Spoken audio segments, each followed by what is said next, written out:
माने हम देश के नागरिक किस ढंग से चले, हमारे क्या अधिकार है, हम पे शासन करने वाले को क्या अधिकार है, उसे किस ढंग से इस देश की व्यवस्थाओं को बनाए रखना है, इसके लिए संविधान बनाया गया था।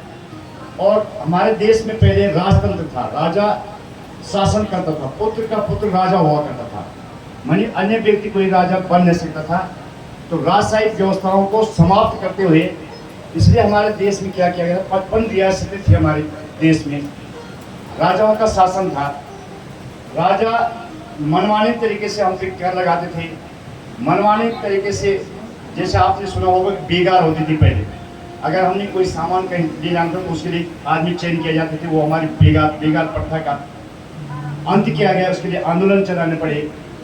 जब देशवासी एकत्रित हुए, सब राजाओं ने ये ठाना कि हम लोग सारे राजा एकत्रित होकर राजाओं का शासन समाप्त करके जनता का शासन कैसा है, इसलिए हमारे देश में लोकतंत्र स्थापित किया है, लोक मीन्स जनता का शासन स्थापित किया गया है। और हमारे देश में संविधान बनाया गया, उसमें राष्ट्रपति का पद रखा गया, उपराष्ट्रपति का रखा गया, प्रधानमंत्री का रखा गया, उसके बाद राज्यों में मुख्यमंत्री रखे गए।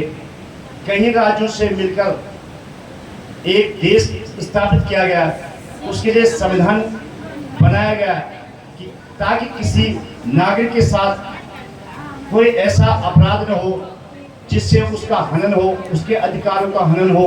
उसे संविधान में कुछ विशेष अधिकार दिए गए हैं, मूल अधिकार दिए गए हैं, उसे बोलने की स्वतंत्रता दी गई है, उसके साथ किसी प्रकार का ऐसा अपराध न हो जिससे उसकी किसी प्रकार की कोई मानसिक, आर्थिक या शारीरिक क्षति हो। इसी के लिए संविधान बनाया गया था।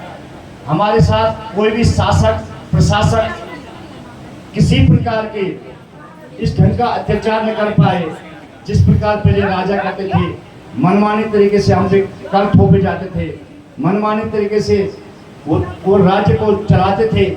इसी व्यवस्था को समाप्त करते हुए लोकतंत्र स्थापित किया गया, राष्ट्रपति, प्रधानमंत्री, मुख्यमंत्री, प्रधान, इस ढंग से ग्राम पंचायत स्तर तक हमें शासन दिया गया ताकि जनता के द्वारा चुने हुए व्यक्ति जनता के हिसाब से योजनाएं बनाएंगे और उन्हें स्थापित करेंगे।